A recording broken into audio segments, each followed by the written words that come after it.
Hello students, जैसे कि हमने अपने प्रीवियस वीडियो में देखा कि किस तरीके से कंपनी के रूल को एक्सपेंड करने के लिए ब्रिटिशर्स ने रेगुलेटिंग एक्ट पास किया और फिर जो इन्होंने ये सिस्टम बनाया कि गवर्नर जनरल बनाए जाएंगे, जो बंगाल के नवाब होंगे उनको ही हम गवर्नर जनरल बना देंगे, जिनके अंडर में सारा ये कामकाज होगा।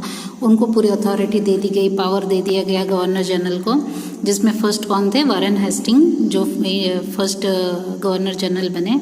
और उसके बाद उनको एक्सपेंड करने के लिए अपने रूल को उन्होंने टीपू सुल्तान के साथ भी कई मैसूर वॉर किए। बाद में वारेन हेस्टिंग के बाद जो गवर्नर जनरल बने वो बने कॉर्नवालिस, और कॉर्नवालिस के बाद जो आए अब वो हम देखेंगे कि आफ्टर कॉर्नवालिस कौन गवर्नर जनरल बने। After Cornwallis sir John Shore become the governor general. Cornwallis के बाद सर जॉन शोर बने governor general. Due to some rigid policies adopted by him the East India Company's fame declined and Marathas became stronger। तो जो sir John थे उनकी जो policies थी इतनी सख्त थी, इतनी हार्ड थी, जिस वजह से ईस्ट इंडिया कंपनी का जो फेम है, जो उसके प्रति एक लाइकिंग थी वो कम होने लगी और जो मराठास का पावर था वो बढ़ने लगा। तो so governor general Wellesley who came after John Shore got the responsibility of making the company supreme in India। तो अभी तो सर जॉन के टेन्योर में हुआ यूँ कि कंपनी का फेम नेम कम होने लगा, तो उन लोगों ने क्या किया, ब्रिटिशर्स ने इनको रिप्लेस करके फिर किसी कामकाज की जिम्मेदारी दे दी गई वेलेस्ली को। तो वेलेस्ली को दी गई तो उनके कंधों पे सारी जिम्मेदारी आ गई कि अब आपको जो ये फेम कम हो रहा है उसको आपको बढ़ाना है। For this Wellesley introduce the subsidiary alliance system. तो वेलेस्ली जब गवर्नर जनरल बने तो उन्होंने एक सब्सिडरी अलायंस सिस्टम पास किया। The conditions of the system and the state adopt under this are as follow. तो जो स्टेट्स जो थे वो जो ये सब्सिडरी अलायंस था इसको एक्सेप्ट करते, तो उसके लिए कुछ कंडीशंस रखे गए थे कि जो भी स्टेट इसको अडॉप्ट करेगा तो उनको कुछ कंडीशंस को फॉलो करना होगा, जो इस तरीके से थे। Terms and conditions of subsidiary alliance system. The army trained by the East India Company government will be provided to the state that accepts the system। तो जो लोग सब्सिडरी अलायंस सिस्टम को एक्सेप्ट करेंगे, अडॉप्ट करेंगे, उनको एक trend army provide की जाएगी उनकी सेफ्टी के लिए। In return the state accepting the system will provide for the army और give away provinces with equivalent income to the British. तो इस सिस्टम के अकॉर्डिंग ये था कि जो स्टेट सिस्टम को एक्सेप्ट करेंगे तो उनको तो एक ट्रेंड आर्मी मिलेगी, बट इसके बदले में उन्हें क्या करना होगा कि अपने कुछ क्षेत्र उन आर्मीज को देना होगा, ठीक है, और जो इनकम होगी वो भी ब्रिटिश गवर्नमेंट को जाएगी। Without the permission of the company the state will not wage war और sign treaty with other state. तो ईस्ट इंडिया कंपनी के परमिशन के बिना कोई भी स्टेट जो इस अलायंस को एक्सेप्ट करेगा वो कोई युद्ध नहीं कर सकता किसी स्टेट के साथ, ना कोई संधि कर सकता है, वो उनको पूरा का पूरा कंपनी पे डिपेंड होना पड़ेगा। There will be one English representative in the state assembly. तो जो स्टेट असेंबली होगी, जो स्टेट्स एक्सेप्ट करेंगे उनकी जो असेंबली होगी उसमें एक इंग्लिश रिप्रेजेंटेटिव होना अनिवार्य कर दिया गया, कंपलसरी कर दिया गया। Other foreigners not to be employed in this state. तो जो बाहर के फॉरनर्स होंगे वो स्टेट में एम्प्लॉय काम नहीं करेंगे। The states rulers who accepted the subsidiary alliance system. तो जो स्टेट्स जिन्होंने फर्स्टली एक्सेप्ट किया सब्सिडरी अलायंस को वो ये थे: निज़ाम, मैसूर, अवध, गायकवाड़, सिंधिया, भोसले, होलकर। तो अब आपने कंडीशंस तो देख ली कि सब्सिडी अलायंस सिस्टम की कंडीशंस क्या थी कि जो स्टेट्स एक्सेप्ट करेंगे उनको आर्मी प्रोवाइड की जाएगी, आर्मी के बदले में एक स्टेट को अपनी इनकम देनी होगी, अपना क्षेत्र एरिया प्रोविंस देना होगा, बिना कंपनी के परमिशन के वो कोई युद्ध नहीं कर सकते, किसी के साथ कोई संधि नहीं कर सकते हैं, कोई एग्रीमेंट साइन नहीं कर सकते हैं, और उनको अपने असेंबली में इंग्लिश रिप्रेजेंटेटिव भी रखना होगा। तो ये सब्सिडी अलायंस के कंडीशंस थे और इन स्टेट्स ने फॉलो भी किया, एक्सेप्ट किया। बाद में this system was like sweet poison, तो ये जो सिस्टम हुआ एक मीठे जहर के रूप में उभर कर आया, उसका काम किया, मीठे जहर का काम किया। By implementing this system, Wellesley annexed many provinces and expanded the rule of the East India Company। तो इस सिस्टम के लागू करने से वेलेस्ली ने क्या किया कि कई क्षेत्र पर अपना कब्जा कर लिया और वहाँ ईस्ट इंडिया कंपनी का रूल एक्सपेंड कर दिया। Governor general Wellesley asked Tipu Sultan to accept the subsidiary alliance system. तो टीपू सुल्तान को कहा गया कि आप सब्सिडरी अलायंस सिस्टम को एक्सेप्ट कर लीजिए, बट टीपू सुल्तान ने ये रेफ्यूज़ कर दिया कि नहीं हमें एक्सेप्ट नहीं करूँगा मैं, चाहे कुछ भी हो जाए। For declining the alliance system the company with support from the Nizam attack Mysore in 1799। तो जब इन्होंने मना कर दिया टीपू सुल्तान ने कि हम एक्सेप्ट नहीं करेंगे, तो ये बात ब्रिटिशर्स को अच्छी नहीं लगी, तो उन्होंने क्या किया, निज़ाम के साथ मिलकर मैसूर पर अटैक कर दिया, जिसमें हुआ यूँ कि during this 4th Mysore war Tipu lost his life while fighting against the British. इस युद्ध में टीपू सुल्तान अंग्रेजों के ब्रिटिश के विरुद्ध लड़ते उनकी जान चली गई। तो इसमें इस 4th मैसूर वॉर में टीपू सुल्तान की डेथ हो गई, अंडरलाइन कर लीजिएगा। After Wellesley Hastings came to India as governor general. तो अभी वेलेस्ली के बाद कौन आए, हेस्टिंग आए। He waged a war with Nepal and made the Gorkhas to join the army. तो जब ये हेस्टिंग आए, इन्होंने क्या किया, नेपाल के साथ युद्ध किया और उसमें गोरखास को ले लिया, आर्मी में ज्वाइन करवा दिया। Hastings fought a battle with the Pindaris and took control over them.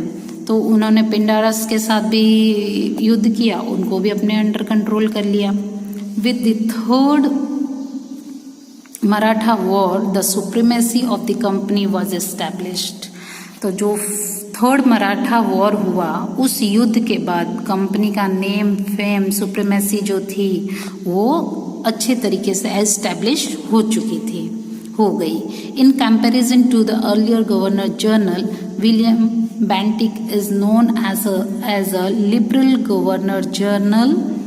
तो बाद में हेस्टिंग के बाद विलियम बेंटिक आए गवर्नर जनरल के रूप में, और माना ये जाता है कि विलियम बेंटिक जो थे एक लिबरल गवर्नर जनरल थे, कि जो इनसे पहले जो आए गवर्नर जनरल जैसे Wellesley, sir John Cornwallis, Warren Hastings और ये सारे जो आए, तो इनके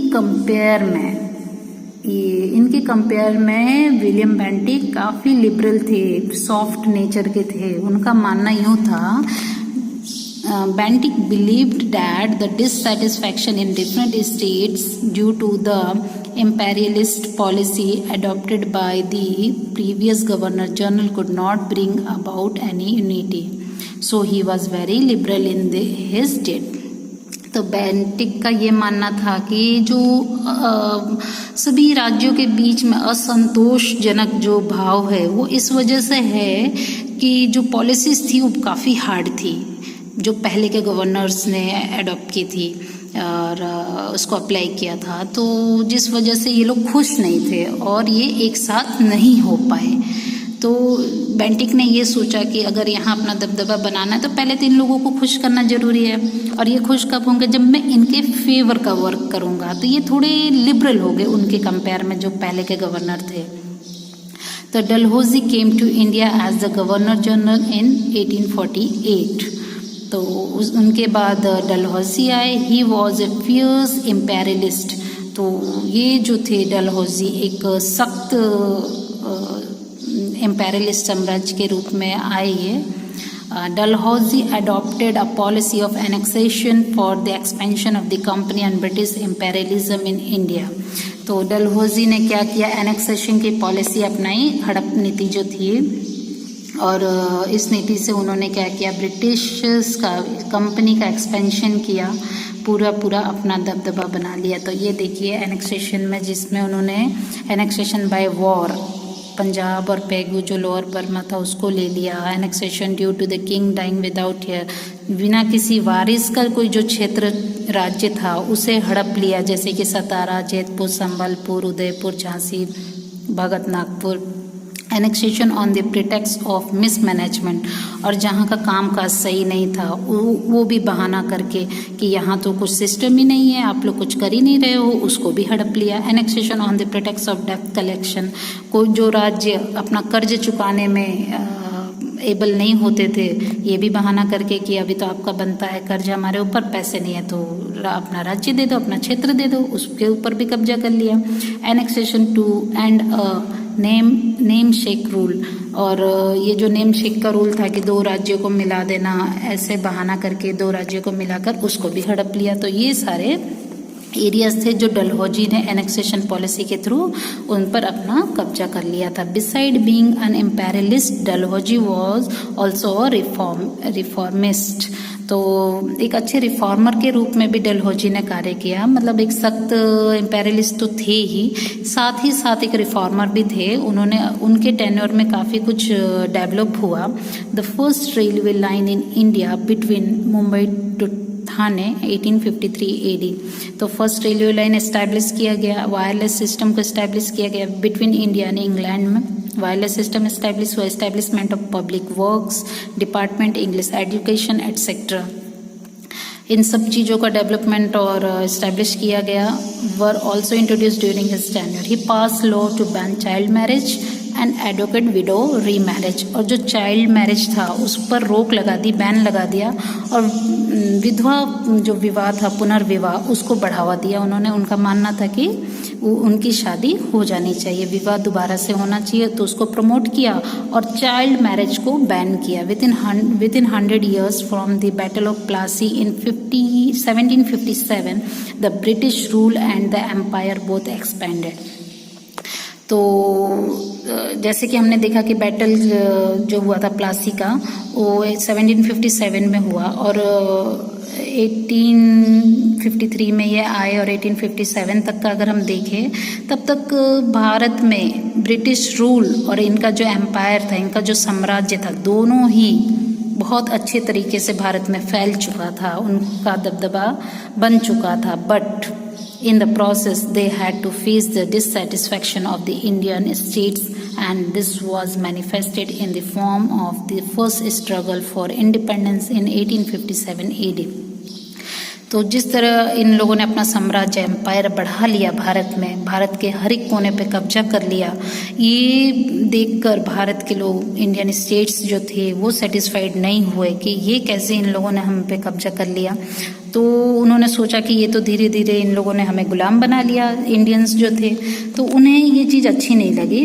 तो इनसे आज़ाद होने के लिए उन्होंने 1857 में इनके अगेंस्ट फाइट किया। तो ये इंडिया का फर्स्ट स्ट्रगल, इंडिपेंडेंस के लिए स्ट्रगल माना जाता है, 1857 का जो रिवॉल्ट था। तो यहाँ पर हम देखेंगे कि ये टॉपिक कंप्लीट होता है, और जो गवर्नर जनरल्स आए उनका भी हमने लिस्ट देखा, उनका वर्क देखा, उनका बिहेवियर देखा कि किस तरीके से भारत में अपना रूल एक्सपेंड करने के लिए वो डिफरेंट पॉलिसीज़ को इंट्रोड्यूस किए। तो इसके बाद है economic impact of the company का जो आर्थिक जो इम्पैक्ट था, कि इकोनॉमिक इम्पैक्ट क्या था, किस तरीके से उन्होंने वर्क किया और अपनी कंपनी को बढ़ावा दिया, वो हम नेक्स्ट वीडियो में देखेंगे। यहाँ तक आई होप कि आप समझ चुके होंगे अच्छे से, और ध्यान से फिर से देखिएगा 2 से 3 बार, और कोई भी डाउट हो तो उसको पॉइंट आउट भी कर लीजिएगा उसी वक्त अंडरलाइन करके। तब तक के लिए थैंक यू।